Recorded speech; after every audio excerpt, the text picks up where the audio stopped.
자, 그렇다면 본격적으로 2026 대입 환경에 대한 말씀을 좀 드려보도록 하겠습니다.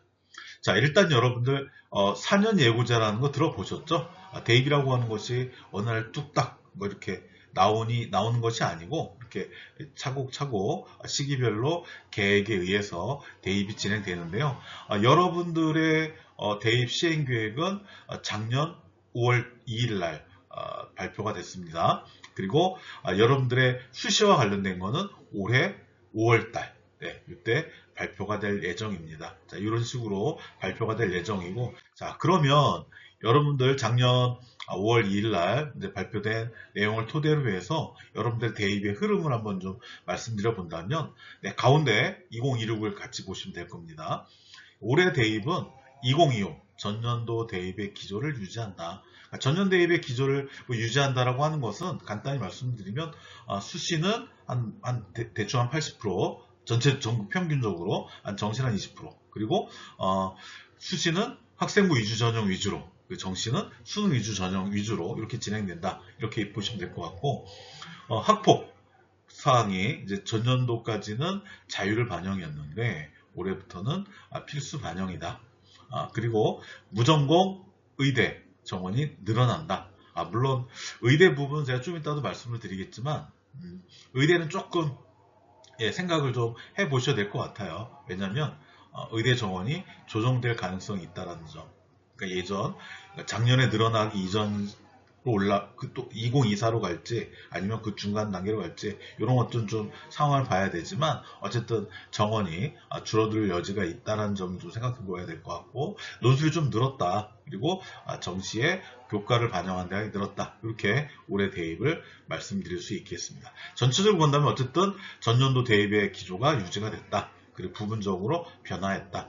이렇게 말씀드릴 수 있겠습니다. 자, 그래서 전체적으로 본다면 올해 대입, 내년도, 후년도를 쭉 이어서 말씀드려 본다면 올해 대입은 전체적으로 수험생의 변수, 특히 의대 정원 변수, 내년도 대입은 재수의 2028부터 대입이 변하는 것에 대한 어떤 재수 변수, 2028은 새 대입 제도가 적용된다는 측면에서의 변수, 이런 식으로 이어질 것 같다. 라는 말씀을 좀 드려보고요. 2026 대입의 흐름입니다. 좀 아까 말씀드린 것들을 제가 좀 더 이렇게 시각적으로 정리한 겁니다. 이렇게 한번 여러분들 참고해 보시면 될 것 같고요. 대입 일정은 어떻게 되느냐? 일정도 궁금하시죠? 네, 기본적으로 9월 초에 수시 원서를 쓴다. 9월 모평 보고, 그리고 이제 11월 13일 날, 11월 세 번째 주 목요일 날 수능을 응시한다. 그리고 한 20여일 있다가 12월 첫째 주 12월 5일 날 금요일 날이겠죠. 수능 성적이 발표가 된다. 그리고 수능 성적이 발표되고 일주일 이내 12월 12일까지 최초 합격자 발표 수시에 마무리가 된다. 뭐 이런 식으로 수시 일정을 보시면 될 것 같고, 정시는 12월 말에 원서가 마감이 된다. 이렇게 보시면 될 것 같습니다. 전체적으로 어떤 큰 일정의 변화는 없습니다. 자, 이걸 조금 전형별로 이렇게 나눠서 한번 정리를 해봤어요. 올해 대입의 특징. 교과 전형은 당연히 내신 성적 위주로 학생들이 판단하게 된 전형인데, 올해 같은 경우에는 예년에도 그랬지만 이화여대가 수능 최저를 신설하기도 했고요. 전체적으로 수능 최저학력 기준이 매우 중요해졌다라고 이렇게 이해하시면 될 것 같습니다. 종합전형은 서울권, 수도권 전체 모집 수시의 한 44% 정도를 선발하는 전형이죠. 어떻게 보면은 수시의 메인 전형이다. 이렇게 말씀드릴 수 있는데요. 면접형, 그러니까 면접 없이 뽑는 전형이 아니라 이렇게 단계를 두는 경우가 좀 많겠지만 1단계 서류평가를 하고 대학에 따라 3배수든 4배수든 5배수든 인원 배수를 정한 대상의 어떤 면접이 늘어나는 추세이다. 이렇게 이해하시면 될 것 같습니다. 자, 논술 올해 국민대학교하고 강남대학교, 그리고 전체적으로는 규모가 좀 늘었다. 그리고 여전히 논술은 수능이 되게 중요한, 최저학력 기준이 되게 중요한 전형이다. 자, 요 세 가지가 수시라고 하고, 자, 오른쪽 하단 정시. 정시는 여러 가지 특징이 있으나 어쨌든 다군이 좀 늘어나는 추세다. 그리고 선택 과목 지정, 예를 들어 수학을 과거에 미적분이나 기하를 또 탐구의 과탐을 이렇게 지정하는 대학들이 많았는데 그런 것들이 좀 폐지가 되면서 이렇게 뭐랄까요, 가산점 부여하는 방식 대학이 늘었다. 이 정도로 말씀드릴 수 있겠습니다. 그래서 이거를 여러분들이 이렇게 관심을 두고 있는 어떤 대학의 어떤 라인을 좀 보신다면 파란색 글씨로 보여져 있는 부분이 예를 들어 서영고 같은 경우 정시가 좀 더 많죠. 종합이 많긴 하지만 이런 식으로 여러분들이 관심을 두고 있는 대학이 어떤 전형 위주로 선발하는지 전체적으로 본다면 서울권은 정시 선발 비율이 높죠. 하지만 정시에 재학생들의 어떤 합격해서 등록하는 비율은 뭐 학교마다 좀 차이는 있으나 30%대 높아봤자 40~50%대밖에 안 되거든요. 하여튼 그러니까 우리 학생들 입장에서는 일단 수시에 대한 어떤 관심을 우선적으로 두고 전략을 고민해 보셔야 될 것 같고요.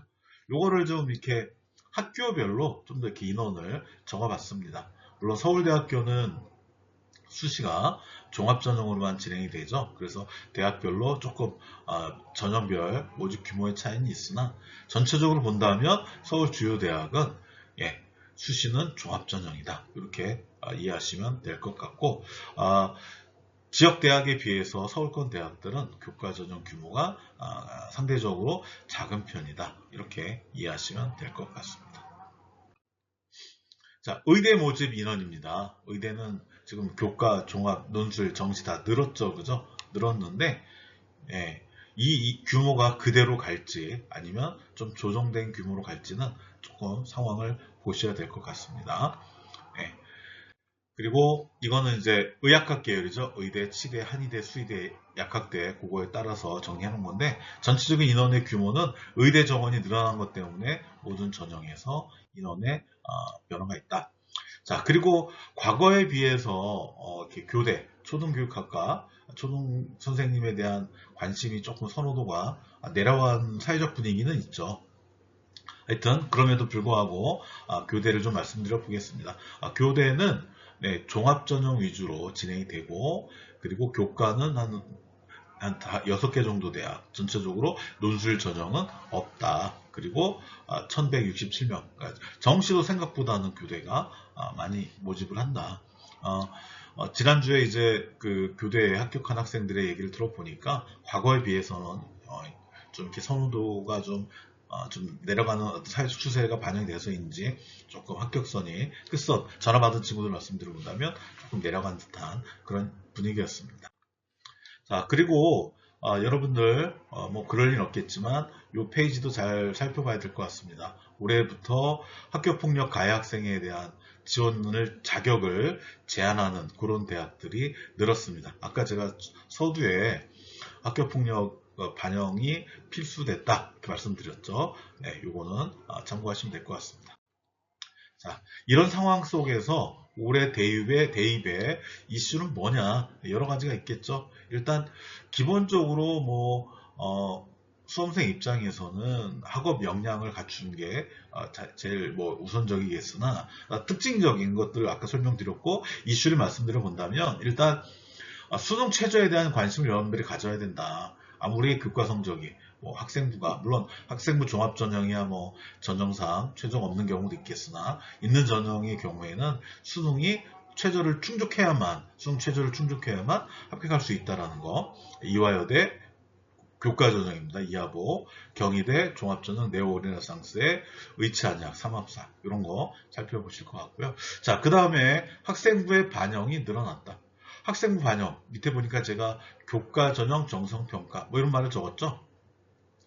교과 전형은 당연히 여러분 당연히 내신을 반영합니다. 당연한 거죠. 교과 전형. 근데 여기서 말하는 정성평가라는 건 뭐냐면 예를 들어서 좀 이따도 말씀드리겠으나 이런 거죠. 이 친구가 물리학과를 지원했는데 고등학교 때 물리학과를 오기 위한 어떤 과목 이수를 했는가 이런 것들을 좀 정성적으로 볼 수 있다는 거죠. 이런 학교들이 늘어나고 정시에 연세대, 한양대, 또 성균관대, 사범대 이런 대학들을 중심으로 반영이 늘어난다. 자, 그리고 학생들 입장에서는 아마 지금 열심히 이제 공부하면서 수능 대비를 하고 있을 텐데 수능 선택 과목에 대한 고민도 클 것 같아요.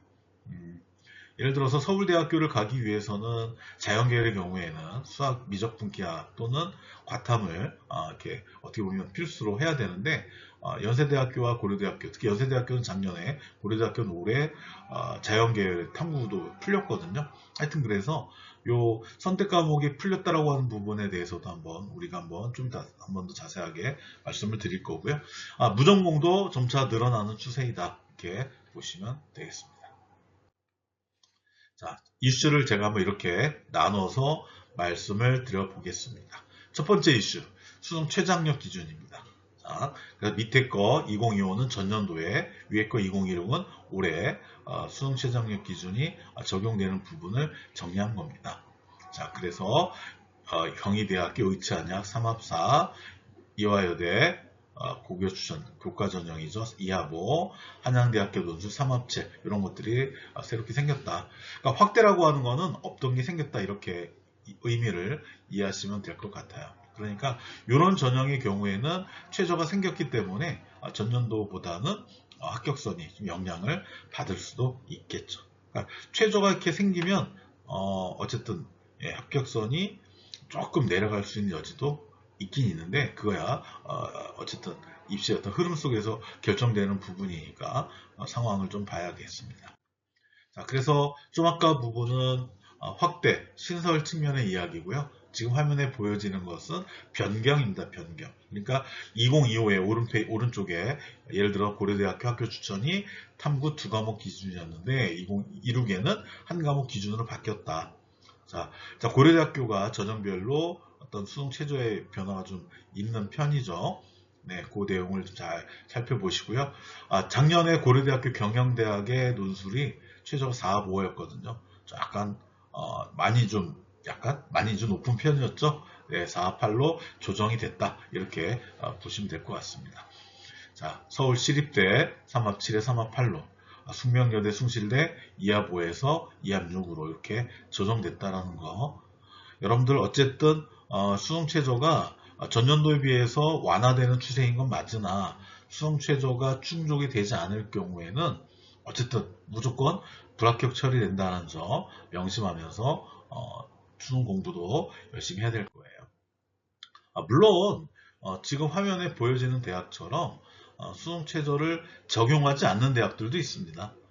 적용하지 않는 대학들도 있으나 아까 물론 변화만 적은 거고 지금 전체적인 어떤 대학의 어떤 숫자 이런 거에 비하면 교과나 종합이나 논술이나 학교의 이름이 적게 적혀 있죠. 많이 없죠. 그죠? 그러니까 대체적으로는 좀 더 적용하는, 물론 종합은 적용되지 않는 게 좀 더 많긴 하나 전체적으로는 어쨌든 적용과 미적용으로 본다면 미적용이 좀 적다 이렇게 이해하시면 될 것 같습니다. 자, 두 번째 이슈입니다. 학생부 반영이 확대된다. 네, 수시 교과 전형, 아까 제가 말씀을 드렸죠. 수시의 교과 전형은 당연히 학생부가 반영이 되는 겁니다. 근데 갑자기 여기 와서 왜 교과 전형을 학생부 반영 확대라고 적었느냐. 예, 숫자로 표현되는 정량적인 것들, 뭐 1.0이다, 1.5다, 2.0이다, 2.5다 이런 숫자적인 것들은 당연히 반영이 되는데 여기서 말하는 교과의 반영 확대라고 하는 것은 뭐 서울시립대, 광주교대, 영남대, 한동대 이런 대학들의 좀 이렇게 정성적으로 반영되는 부분이 이렇게 들어갔다. 이거는 그러니까 숫자로 적혀 있는 건 아니지만 대학에서 평가하는 과정 속에서 이렇게 반영을 한다. 이해하시면 될 것 같고요. 정시에도 학생부가 반영이 된다. 뭐 정시는 당연히 수능 성적이 절대적으로 중요합니다.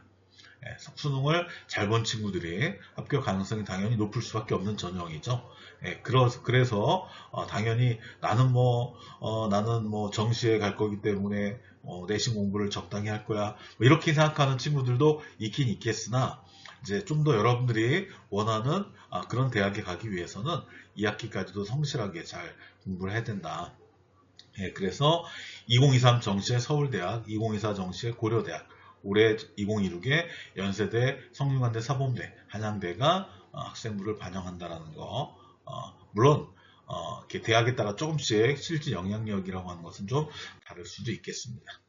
자, 학생부 아까 이렇게 반영된다는 점 말씀드렸죠. 교과 전형에 지금 뭐 건대부터 시작해서 한양대까지 좀 여러분들 입장에서 봤을 때 선호도가 높은 대학들이죠. 네, 이런 대학들의 서류평가 정성적인 부분이 반영이 된다. 보통 그런 거예요. 어떤 과목을 이수했느냐, 또 이수 상황이 어떠하냐, 이런 걸 맥락을 중심으로 본다. 이렇게 생각하시면 될 것 같고요. 세 번째 이슈입니다. 전공 자율 선택제. 자, 여러분들 좀 듣기 편하라고 한번 제가 무전공이라는 표현을 좀 써보겠습니다. 자, 무전공. 네, 무전공이 올해도 확대가 된다. 예를 들어서 숙명여대 한번 봐볼까요? 나군에 372명 정시. 그러니까 숙명여대 같은 대학은 나군 정시 위주로 이렇게 선발을 하죠. 그죠? 자, 그런데 한양대 한번 봐보세요. 한양대는 수시에 교과 40, 종합 100, 논술 50, 그 수시 한 190여 명, 정시에 60명. 그러니까 한양대학은 수시 위주로 선발한다 이렇게 볼 수도 있겠죠. 하여튼 대학에 따라서 어느 전형에 인원을 배치했느냐는 좀 차이는 있으나 전체적으로 본다면 전공 자율 선택제, 무전공이 늘어나는 추세다. 이렇게 이해하시면 될 것 같아요. 자, 그러면 이 무전공이라고 하는 것이 여러분들 뭐 아는 친구도 있겠지만 한번 이렇게 설명을 드려볼게요. 유형 1이 있고 유형 2가 있어요. 유형 1이라고 하는 것은 그런 거예요. 대학, 그러니까 예를 들어 뭐 의대라든지 뭐 간호대라든지 사범대라든지 뭐 이런 식으로 교육부로부터 그 자격증으로 인해서 인원을 통제받는 그런 모집 단위를 뺀 대학 개설 전공에 희망을 이제 열어놓은 걸 말하는 거죠. 그 유형 1. 유형 2의 경우에는 뭐 계열이라든지 단과대학이라든지 이렇게 칸막이가 일부 있죠. 그래서 그 안에서만 전공을 선택할 수 있는 거 유형 2. 그래서 여러분 나중에 수시 원서 쓸 때도 정시도 마찬가지고 유형이 1이냐 2냐. 예를 들어 내가 컴퓨터공학과를 가고 싶어서 뭐 유형 2의 학과를 썼는데 그게 이문결이다. 그럼 여기는 컴퓨터학과를 갈 수가 없겠죠. 이런 것도 여러분들이 살펴봐야 될 것 같습니다. 자, 그러면 이렇게 무전공이라고 하는 것이 이렇게 늘어나면 어떤 변화가 있을 수 있겠느냐. 일단 당연히 무전공이라고 하는 것은 기존에 있던 모집 전공에서 인원을 빼다가 새롭게 만든 모집단이거든요. 그러니까 기존의 인원이 줄어들고 여기 좀 늘어난 거잖아요. 그러면은 대입이라고 하는 것은 어떤 전형과 규모, 방법, 이 일정하게 가야지 예측 가능성이 높아지는 건데 기존 모집단에서 인원을 빼게 된다면 어쨌든 전체적으로는 인원의 변동이 크겠죠. 하여튼 그래서 예측 가능성이 조금 내려갈 수 있다는 점. 아마 여러분들 입장에서는 두 번째가 좀 더 의미가 있을 것 같은데 진로가 여러 번 바뀐 학생. 예를 들어 1학년 때는 나는 뭐 공학계열, 공대를 갈 거야. 근데 2학년 올라와서는 성적이 조금 나왔어. 그래서 나는 뭐 의생명 계열을 갈 거야. 혹은 의학 계열을 갈 거야. 근데 3학년 때 다시 또 돌려서 난 또 뭐 이렇게 뭐 공학 계열 이런 식으로 이렇게 바뀔 수도 있거든요. 아니면 1학년 때는 뭐 사범 계열 갈 거야. 2학년 때는 뭐 교대도 관심이 있어. 그러다 3학년 올라와서 나는 그냥 뭐 어문 계열로 갈 이렇게 바뀌는 친구들도 있거든요.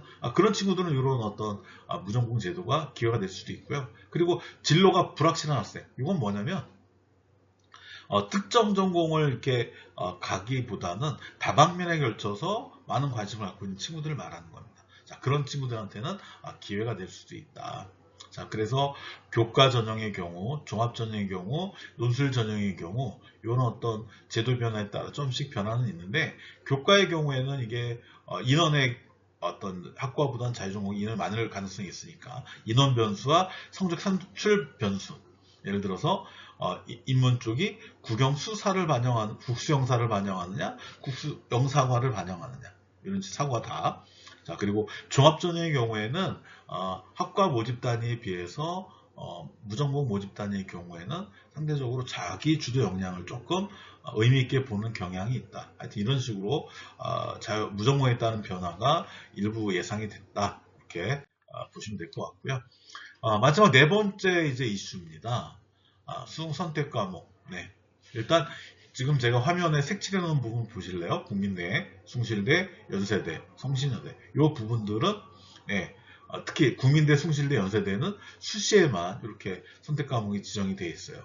그리고 덕성여대 약대겠죠. 동덕여대 약대, 서울대 자연은 수시와 정시가 같이 이렇게 선택 과목이 지정이 되어 있다. 자, 그래서 여러분들이 3월 26일 날 이제 첫 전국연합 학력평가를 보게 되는데 그 결과에 따라서 나는 지금 선택 과목을 바꿔야 되나 말아야 되나 이런저런 고민을 하는 친구들이 늘어날 수도 있어요. 그런데 일단 여러분들 입장에서는 여러분들이 가고 싶어하는 목표하는 대학의 선택 과목이 지정이 돼 있는지 안 돼 있는지도 살핀 상태에서 과목 선택을 바꿀 것인가 말 것인가에 대한 고민을 하셔야 된다. 그러니까 지금 화면에 보여지는 수시 6개 대학, 정시 4개 대학은 지정이 되어 있는 예시를 보여드린 거고요. 그래서 이제 작년부터 이렇게 그 수능 선택 과목의 지정이 조금 풀어진 완화되는 그런 경향이 있었기 때문에 작년부터 조금 수능 선택 경향이 좀 바뀌었다. 그래서 사회와 과학을 하나씩, 사탐과탐을 하나씩 선택한 친구들이 2024 수능에는 한 3.6% 정도 있었는데 작년 2025 수능에서는 10.3% 거의 뭐 3배 가까이 늘었죠. 그죠? 이런 인원이 늘었다. 그러니까 전체적으로 본다면 학생들이 과거에는 인문은 확통, 사탐, 자연은 미적, 과탐 이런 어떤 이렇게 관성적으로 선택을 했는데 작년에 결과를 봤더니 이렇게 사회와 과학을 하나씩 본 친구들이 들었고 과탐을 본 특히 원 과목 친구들이 많이 줄어들었다. 이건 아무래도 좀 이렇게 등급이나 성적을 좀 더 잘 받을 수 있을 과목이 무엇인가에 대한 고민들이 집중됐었던 건 아닌가 이렇게 생각해 볼 수 있겠고요. 올해 그러면 어떤 대학들이 정시에 선택 과목을 지정했는가 예시를 보여드립니다. 예를 들어서 물론 저 지금 하나 말씀을 드린다면 예를 들어 전남대학이다, 충남대학이다, 이렇게 경북대학이다 하더라도 일부 모집단에 따라서는 조금 차이가 있을 수 있다라는 점 말씀을 좀 드려보고요.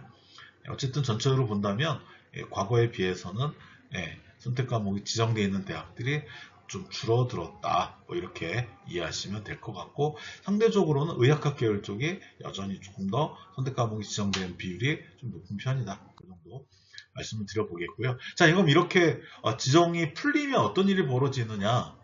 대부분 대학은 가산점을 부여합니다. 자, 예를 들어서 광운대, 국민대, 동국대, 홍익대 여기는 수학 미적분 기하에다가 3%, 상명대는 10% 정도의 가산점을 줍니다.